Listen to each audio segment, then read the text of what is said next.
So let us start with chessboard problem. PNC में chessboard के questions काफ़ी interesting और बेसिक होते हैं। तो बेसिकली यहाँ पे कॉम्बिनेशन का कंसेप्ट लगता है एनसीआर। तो चेसबोर्ड सभी ने देखा होगा, ये स्क्वायर शेप होता है। ये स्मॉल स्क्वायर्स जो हैं, ये जो दिख रहे हैं, ये टोटल 64 होते हैं। तो इसमें क्वेश्चन स्टार्ट करने से पहले हम इन जो वर्टिकल और हॉरिजॉन्टल लाइंस हैं उनको नंबर कर लेते हैं। ये फर्स्ट लाइन है, सेकेंड लाइन है, this is third, this is fourth, this is fifth, six, seventh, eighth, ninth line. अब हॉरिजॉन्टल ये कॉलम्स हमने नंबर कर लिया। अब वर्टिकल ये फर्स्ट हो गया, ये second, third, fourth, fifth, sixth, seventh, eighth and ninth. इसका मतलब हम कुछ भी बोल सकते हैं, लाइक 9 वर्टिकल लाइन्स हैं और 9 हॉरिजॉन्टल लाइन्स हैं। ठीक है। तो देखते हैं बेसिक, इसमें 4-5 तरह के क्वेश्चंस बनते हैं जो बेसिक होते हैं।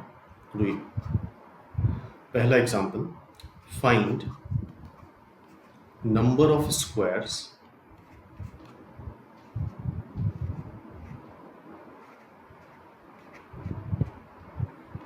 in this 8x8 chessboard.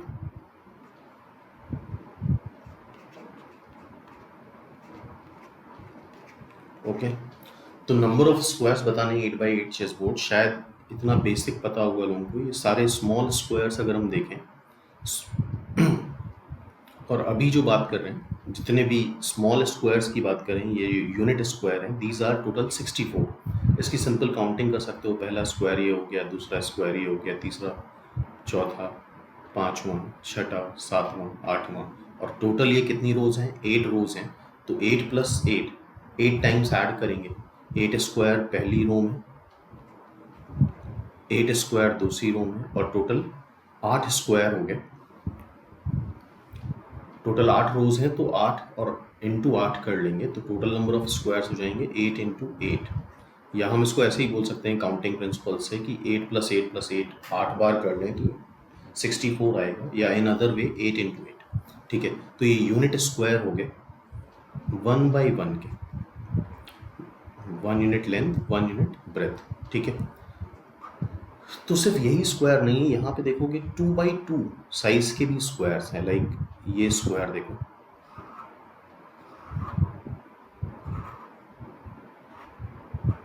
This is square of 2 by 2। तो ऐसे कितने स्क्वायर्स बनेंगी, ये बहुत ध्यान से काउंटिंग करने वाला है। और पैटर्न बनाने के लिए हमने इसको डायरेक्टली 64 नहीं लिख दिया, हमने 8 × 8 लिखा। इसी से पैटर्न बनेगा, इसी से सीरीज बनेगी। तो कैसे काउंट करेंगे, देख रहे हो ये पहला स्क्वायर दिख रहा है बिल्कुल टॉप पे, ये 2 by 2 यूनिट का है। कितने यूनिट का है? 2 by 2 यूनिट का पहला स्क्वायर हमें मिल चुका है। अच्छा, ये कितनी रोज और कितनी कॉलम कवर कर रहा है? अगर यहाँ देखें तो फर्स्ट, सेकंड, थर्ड यहाँ कवर कर रहा है, फर्स्ट, सेकंड, थर्ड यहाँ कवर कर रहा है। पहला स्क्वायर ये हो गया, दूसरा स्क्वायर 2 से 4, और इधर ये रोज कवर कर रहा है, ये कॉलम हो गया 2 to 4, और ये रोज कितनी हो गई? 1 to 3। मतलब रोज हम 1 to 3 ही ले रहे हैं। पहला स्क्वायर ये हुआ, दूसरा स्क्वायर हुआ 2 से 4, तीसरा स्क्वायर होगा 3 से 5, चौथा स्क्वायर होगा 4 to 6, then 5 to 7, then 6 to 8, then 7 to 9। तो काउंटिंग प्रिंसिपल से देख लो, पहला स्क्वायर क्या हुआ? 1 से 3, फिर 2 से 4, देन 3 से 5, then 4 to 6, then 5 to 7, then 7 to 9। ये टोटल स्क्वायर काउंट कर लो, these are total number of square 7 squares ये हो। जब हमने कॉलम या रोज बोल सकते हैं, कुछ भी बोल सकते हो, 1 से 3 ही देखा है। अब इसके बाद टोटल कितने होंगे 7 स्क्वायर्स, ठीक है। ये टोटल इस 1 से 3 जब रोज ली हैं तो टोटल स्क्वायर्स हो गए 7। अब यहाँ से देखते हैं 2 से 4। अब यहाँ पे रोज हम फिक्स रख रहे हैं, रोज हैं 2 से 4, ठीक है। और पहला स्क्वायर ये, दूसरा स्क्वायर ये। अब कॉलम वाइज जाएंगे तो टोटल इसमें भी 7 स्क्वायर्स बनेंगे, ठीक है। इसके बाद 3 से 5 पहला स्क्वायर, देन दूसरा स्क्वायर 2 से 4। तो इसमें भी कितने बनेंगे, 3 से 5 में भी 7, 2 से 3 में भी 7, 1 से 3 में भी 7। अब काउंट कर लेते हैं कितने रोज हैं। 3 से 4 हो गया, फिर 4 से 6 हो जाएगा, देन 5 से 7 हो जाएगा, देन 6 से 8 हो जाएगा, देन 7 से 9 हो जाएगा। तो इस बेल्ट में भी हर बार हमें इस डायरेक्शन में 7 स्क्वायर्स मिल रहे हैं, हर एक बेल्ट में, 2 यूनिट बेल्ट में। और ऐसी कितनी बेल्ट बन रही, 7। तो टोटल 2/2 यूनिट के स्क्वायर्स हो गए 7 × 7 प्लस। अब 3/3 की बात कर लें, और सीक्वेंस बन रही है तो अगर 3 टर्म लिख लिए तो आगे की सीक्वेंस सिंपल है। 3/3 की अगर बात करें तो ध्यान से देखो उसको, 3/3 के लिए हम 1 से 4 ले रहे हैं। क्या ले रहे हैं, 1 से 4। This is 3/3। 1 से 4, 1 से 4, 2 से 5, 3 से 6, 4 से 7, 5 से 8, 6 से 9, टोटल 6 मिलेंगे। और चूंकि स्क्वायर है तो वर्टिकली भी हमें 6 मिलेंगे, तो थर्ड आएगा 6 × 6, ओके। प्लस 3 टर्म्स काफ़ी हैं, 3 टर्म अगर एक पर्टिकुलर सीक्वेंस में बन रहे हैं, 2 × 2, 1 × 1। इसका डायरेक्ट फॉर्मूला भी बुक्स में लिखा होता है, समेशन r², r = 1 से n। मतलब यहाँ तो 8/8 चेस बोर्ड की अगर बात हो रही है तो स्पेशली वो 8/8 होता है। इसी तरह से कोई भी स्क्वायर हो सकता है, चेस बोर्ड ना बात करके n/n क्रॉस का सेम पैटर्न हो सकता है, उसमें नंबर ऑफ स्क्वायर इतने बनते हैं, समेशन r²। जैसे कि यहाँ पे देख रहे हो चेस बोर्ड में क्या हो रहा है, समेशन r², r की वैल्यू 1 से लेके 8 तक, ओके। तो 1² 2² 3², इसको काउंट कर सकते हो। ये क्या है, 1² 2² 3² से लेके 8² तक का सम। और sum of squares of n natural number, I think ये फॉर्मूला प्रोग्रेशन में पढ़ा होना चाहिए। Sum of squares of n natural number, 1² + 2² + 3² to n² is n + 1 2n + 1 divide by 6। तो ये फॉर्मूला लगा देना, यहाँ पे n की वैल्यू 8 रख देंगे, तो दिस बिकम 8 + 1 2n मतलब 16 + 1, n की जगह 8 रखोगे, 16 + 1 डिवाइड बाई 6। तो ये नंबर ऑफ स्क्वायर्स हो गए। तो आई थिंक याद हो जाना चाहिए concept, number of squares of every dimension, 1/1 dimension. ऐसा भी क्वेश्चन पूछा जा सकता है कि 1/1 डायमेंशन का स्क्वायर बताओ, तो 8 हो गया। 2/2 डायमेंशन के स्क्वायर बताओ, तो 1/1 डायमेंशन के स्क्वायर 64, 2/2 डायमेंशन के स्क्वायर 7 × 7, 3/3 डायमेंशन के स्क्वायर 8 × 8, 4/4 डायमेंशन के स्क्वायर 4/4 के 5 × 5। तो ऐसा कोई भी क्वेश्चन 5-6 तरह के क्वेश्चन बन सकते हैं यहाँ पे। और total number of square of every dimension is 8² + 7² + 6² + 5² and so, okay. Next question देखते हैं क्या बनता है। नेक्स्ट क्वेश्चन बनता है यहाँ पे, find number of rectangle, find number of rectangle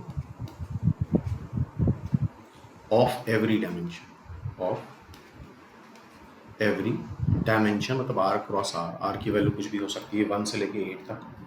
are cross R नहीं, R cross P, because rectangle है। आर क्रॉस आर तो स्क्वायर बनेगा। आर और पी की वैल्यू 1 से लेके 8 तक कुछ भी हो सकती है, मतलब 1 क्रॉस 1 का भी हो सकता है, 2 क्रॉस 2 का भी हो सकता है। और एक चीज़ ध्यान रखनी है कि रेक्टेंगल में स्क्वायर्स अपने आप आते हैं, मतलब squares is the subset of rectangle. तो ये देखो ऊपर वाला तो काउंटिंग प्रिंसिपल से सिंपली हो गया। पहले तो हमने मल्टीप्लिकेशन प्रिंसिपल लगाया 8 इंटू 8, फिर ऐड करते गए एडिशन प्रिंसिपल से 7 इंटू 7 एंड सो ऑन।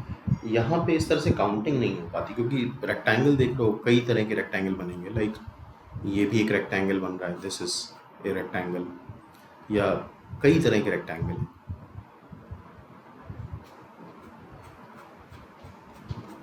ये पूरा एक रेक्टेंगल बन रहा है, इस तरह से देखें तो ये पूरा एक रेक्टेंगल बन रहा है। तो ये क्वेश्चन शायद करा होगा, फिर से एक बार देख लेते हैं। एक क्वेश्चन था पैरेललोग्राम में, m पैरेलल लाइंस हैं, these are m parallel lines, m set of parallel lines, ये m लाइंस हैं, इनको इंटरसेक्ट कर रही हैं n lines, n parallel lines.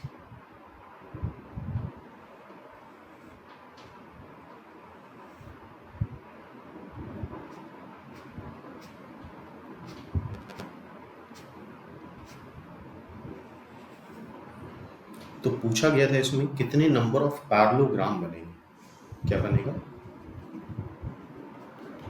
Parallelograms.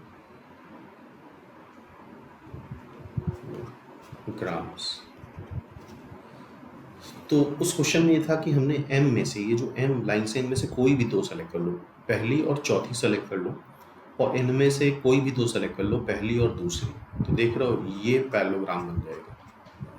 तो MC2 इंटू NC2, कोई भी दो एक सेट ऑफ पैरेलल लाइन से सेलेक्ट कर लो और कोई भी दो एक सेट ऑफ पैरेलल लाइन से सेलेक्ट कर लो, तो number of parallelogram MC2 into NC2 बन जाते हैं। ये भी क्वेश्चन है परमिटेशन कॉम्बिनेशन में। इसी तरह से यहाँ पे जो लाइंस है, पैरेलल लाइंस हैं, फिर से काउंटिंग कर लेते हैं। 1 2 3 4 5 6 7 8 9, और यहीं से स्टार्ट करो। 1, this is 2, this is 3, this is 4, this is 5, this is 6 7 8 9। तो 9 वर्टिकल लाइंस हो गए और 9 हॉरिजॉन्टल लाइंस हो गए, जैसा कि दिख रहा है यहाँ पे। अब ये सारी लाइंस जो हैं वो परपेंडिकुलर हैं, तो इसमें से अगर दो लाइंस हम सेलेक्ट करेंगे तो 9 वर्टिकल लाइंस है और 9 हॉरिजॉन्टल लाइंस है, और ये सारी लाइंस म्यूचुअली परपेंडिकुलर है। दिख रहा है ये सारी लाइंस कैसी दिख रही है तुम्हें? म्यूचुअली परपेंडिकुलर दिख रही है। तो सेम कंसेप्ट लगेगा, ये सारी लाइंस म्यूचुअली परपेंडिकुलर है। तो इसमें अगर हम दो इन वर्टिकल लाइंस में से दो लाइन सेलेक्ट करें और इन हॉरिजॉन्टल लाइंस में से दो लाइन सेलेक्ट करें, तो इस केस में ये वाला जो केस करा था इसमें पैरेलल लाइंस नहीं थी, ये गिवन नहीं था कि पैरेलल लाइंस है, तो उस केस में पैरेललोग्राम बन रहा था। यहाँ पे अगर हम सेलेक्ट करते हैं, इन 9 में से कोई भी दो लाइन सेलेक्ट कर लो, लेट्स से वो तुमने सेलेक्ट करी पहली और छठी, और यहाँ से तुमने सेलेक्ट करा पहला और तीसरा, तो देखो ये एक पैरेललोग्राम नहीं, ये एक रेक्टेंगल बन जाएगा 1st and 6th से। This is a rectangle. तो कोई भी दो लाइन वर्टिकल से सेलेक्ट कर लें और कोई भी दो लाइन हॉरिजॉन्टल से सेलेक्ट कर लें, तो these are total number of rectangle of every dimension. और NC2 होता है n-1 divide by 2 factorial and then n-1 divide by 2। ये 2 कैंसिल हो जाएगा, 36 और ये भी 36, तो आंसर इज 36 का स्क्वायर। तो ये भी याद रखना है हमें कि टोटल नंबर ऑफ रेक्टेंगल कितने बनते हैं? 36 का स्क्वायर। ओके, नेक्स्ट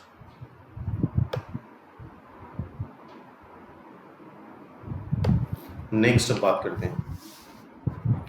अब यहाँ पे दो 1 by 1 यूनिट के स्क्वायर्स हम सेलेक्ट कर रहे हैं, ध्यान से देखना।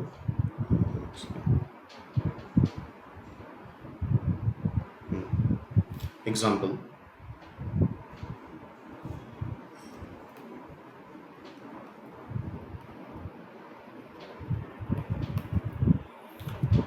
How many ways to squares of 1/1 unit, या स्मॉल, इसको हम स्मॉल भी बोल देते हैं या यूनिट स्क्वायर भी बोल देते हैं, small squares to select can be selected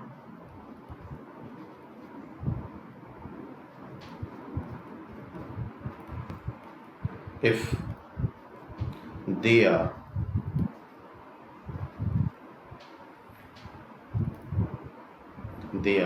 not in same row and same column. Okay, तो देखते हैं इस क्वेश्चन को, ये भी कुछ जगह पूछा जा चुका है क्वेश्चन। तो फिर से स्क्वायर में यही तरीका है कि हम फिर से हम इसको नंबरिंग कर लें। This is 1, this is 2, this is 3, 4, 5, 6, 7, 8, 9. This is 1, this is 2, this is 3, this is 4, this is 5, this is 6, 7, 8, and last row या column, last row, last horizontal line is 9. okay, तो देखते हैं, ये भी सिंपल काउंटिंग से solve हो जाता है क्वेश्चन। कैसे होता है एक बार देखना ज़रूरी है एग्जाम में करने से पहले। कोई भी एक स्क्वायर, पहले तो हम कहीं पे भी एक स्क्वायर सेलेक्ट कर लेते हैं, कहीं पे भी एक स्क्वायर ले लो, लेट्स से ये स्क्वायर ले लिया। अच्छा, इसको कैसे बोलेंगे हम?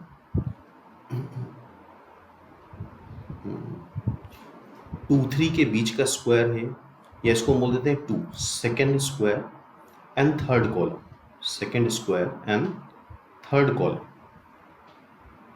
ये देखो सेकेंड कॉलम में है एंड थर्ड रो में है, तो ये स्क्वायर हो गया,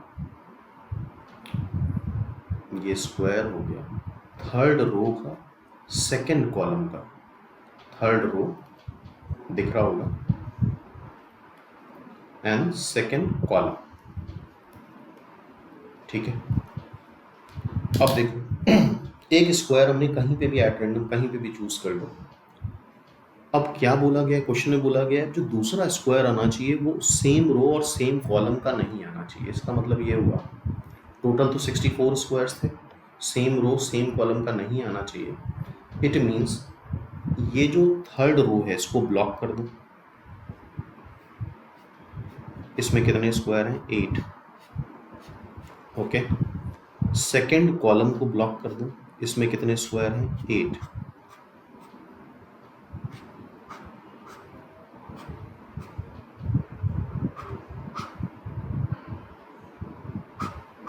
अच्छा, ये टोटल कितने स्क्वायर हो गए? टोटल स्क्वायर्स हो गए, देखो ये 8 स्क्वायर यहाँ पे, 8 स्क्वायर यहाँ पे, 8 + 8 16, लेकिन ये स्क्वायर दोनों जगह काउंट हो रहा है, तो टोटल स्क्वायर हो गए सेम रो सेम कॉलम के 15। बात समझ में आ रही है? ये स्क्वायर इसकी काउंटिंग ट्वाइस हो गई, तो इधर 8, इधर 8, 8 + 8 16, लेकिन इसकी काउंटिंग 2 बार हो रही है, तो total number of square in same row and same column are 15। Same row same column में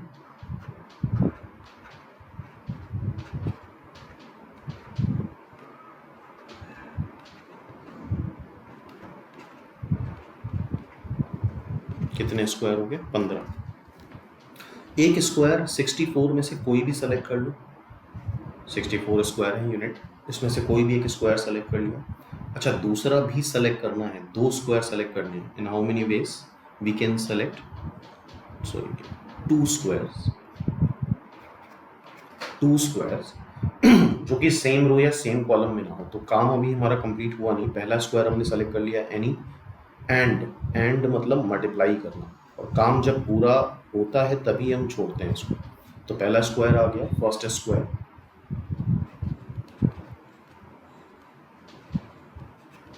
कोई भी आ सकता है, दूसरा स्क्वायर सेलेक्ट करने के लिए टोटल हमारे पास थे 64। 64 में से तुम घटा दो 15, क्योंकि सेम रो सेम कॉलम में कितने एलिमेंट्स हैं? 15। तो 64 में से 15 सब्ट्रैक्ट करोगे तो कितना आएगा? 49।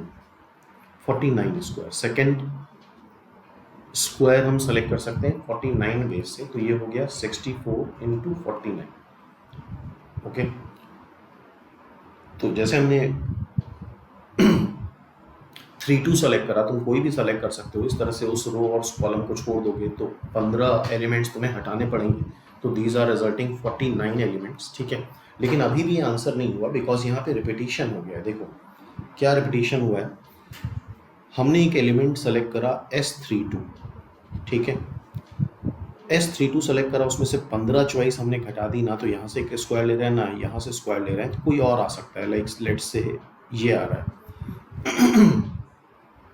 हमने पहला सेलेक्ट करा 3 2, थर्ड रो सेकेंड कॉलम, उसके करस्पॉन्डिंग एक कॉम्बिनेशन हम ले रहे हैं जिसमें ये स्क्वायर आ रहा है। ये स्क्वायर इसको कैसे बोलेंगे देखो जरा, ये है first row second row third row fourth row fifth row, ये fifth row and first row second row third row fourth row fifth row, S55। Second square जब हमने S32 सेलेक्ट करा तो उसके लिए एक चॉइस S55 है, उसके लिए चॉइस क्या है? S55 है। अब इसी तरह से पहले स्क्वायर के लिए 64 चॉइस है, इनमें से कोई भी स्क्वायर आ सकता है, तो जब हम S32 की जगह S5 पर्टिकुलरली S55 सेलेक्ट कर रहे हैं तो S55 के करस्पॉन्डिंग भी इस रो और इस कॉलम को छोड़ दोगे,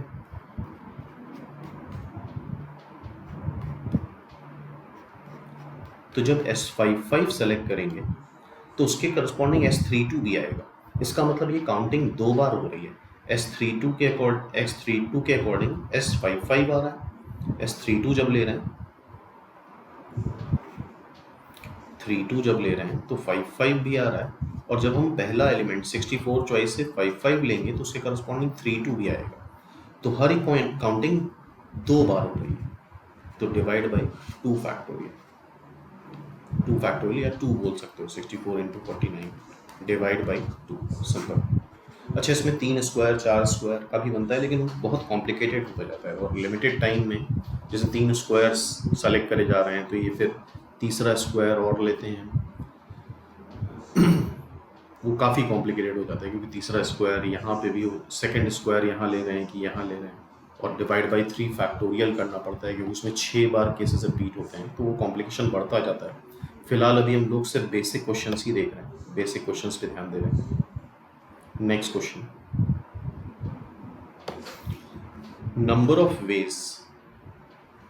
नेक्स्ट क्वेश्चन जो बनता है इसमें, number of ways to select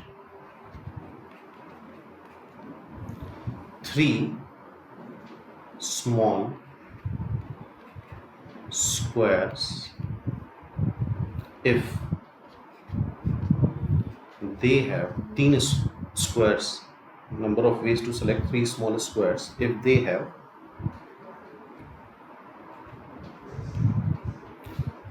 common diagonal.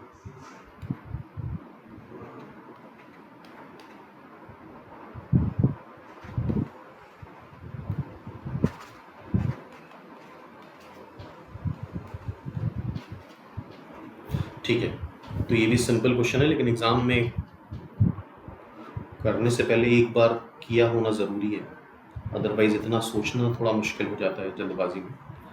3 squares, अच्छा ये डायगोनल कौन कौन से हैं? डायगोनल 2 स्क्वायर अगर हम सेलेक्ट कर रहे हैं तो ये भी डायगोनल है, ये भी डायगोनल है, ओके, ये भी डायगोनल है, ये भी डायगोनल है, ये लॉन्गेस्ट डायगोनल हो जाएगा, ऑल आर डायगोनल, कई सारे डायगोनल हैं इसमें, ये डायगोनल है,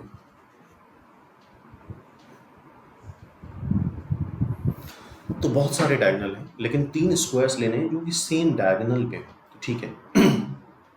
नेक्स्ट डायग्राम में देखते हैं, 3 स्क्वायर लेने हैं 1 बाई 1 यूनिट के, यूनिट स्मॉल स्क्वायर्स जो कि सेम डायगोनल पे, ठीक है। तो ये सामने चेस बोर्ड है, तो एक ओरिएंटेशन में काम करते हैं। अभी हम 3 स्क्वायर लेने, तो पहला स्क्वायर ऑब्वियसली यहाँ तो ये तो 2 ही स्क्वायर हो पाएंगे।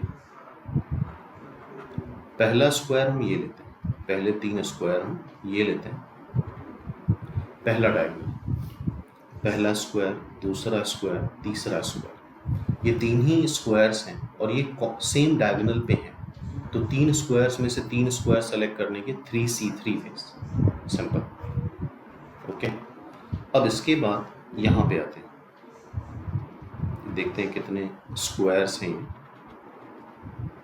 1 2 3 4, 4 स्क्वायर्स हैं और 4 स्क्वायर्स में कोई भी 3 ले लो तो सेम डायगोनल पे लाई करेंगे। देन इस पे आओ,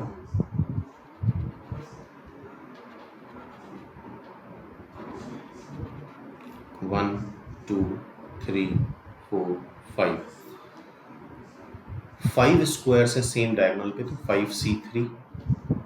ऑब्वियसली अब सिमेट्री बन रही है तो अब ये 6 ही आएंगे, 6 स्क्वायर्स आएंगे। तो उस डायगोनल को बना लेते हैं, 1 2 3 4 5 6C3। इस डायगोनल पे आओगे तो ऑब्वियसली 7 आएंगे।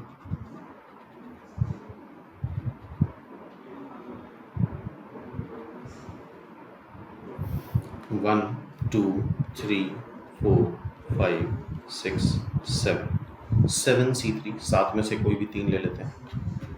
और अब आते हैं हम लॉन्गेस्ट डायगोनल पे, ये लॉन्गेस्ट डायगोनल है इसका।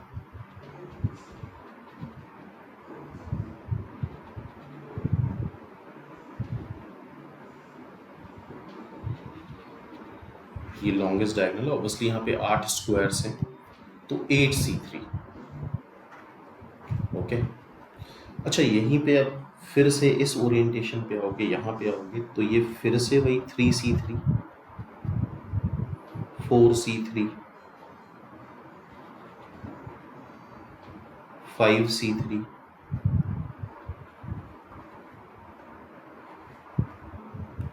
6C3